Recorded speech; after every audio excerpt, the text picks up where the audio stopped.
We are facing a genocide. All the people whose fate is in this region, that they need to understand, this is not the worst is yet to come. Sindhi people are facing their worst nightmare in their history of thousands of years.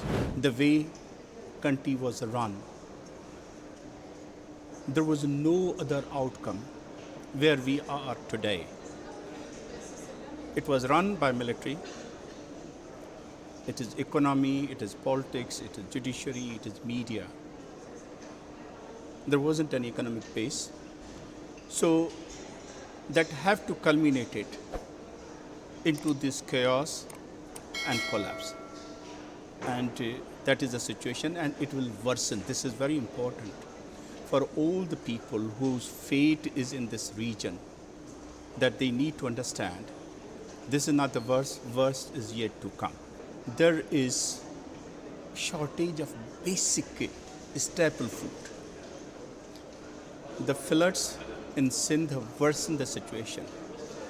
5 million hectares of land, croppable land, that was flooded. That is another story that they did it deliberately. People are already dying because of hunger, because of diseases, the environment they have been provided with. So this will worsen further. People cannot buy even the flour because their prices over last 6 months have become triple. So and number one, not only they have become triple, they are not available. And this situation is going to get worse. So people will start dying because of mass scale, like it has been happening in many areas of Africa. So we are really worried and concerned of the mass death and extinction of particularly Sindhi people, where they have worsened the situation much worse than any other part of provinces of Pakistan. Not only political and economic, even the security situation is also not very good in Pakistan, where the human rights violations are on their extreme. So what are the challenges that people are in Pakistan, especially in Sindh, are facing?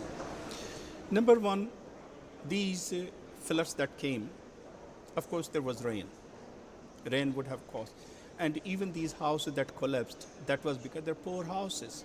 And that poverty is brought by the state of Pakistan over their 75 years of policy to snatch all the resources of Sindhi people, leave them in poverty. And then all these floods that came as a rain, they gathered the water at various reservoirs and canal, and they gave cut. So that they destabilized the whole society.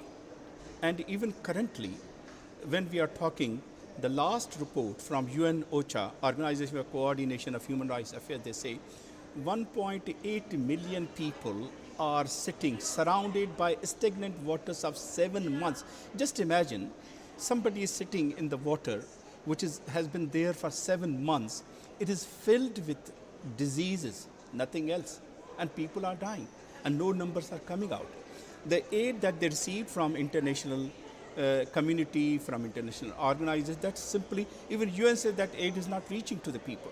So the aid, even at the start, when the people were drowning, the aid that received, that disappeared. They didn't reach to the people. They are making these numbers. So we are facing a genocide, and this is really worse. So this is a combination. So people are surrounded, their houses are destroyed, they are displaced. There is no food, there is no shelter, there is no support, there is no medicine, and there is no hope and no aid. So that is the situation. So Sindhi people are facing their worst nightmare in their history of thousands of years.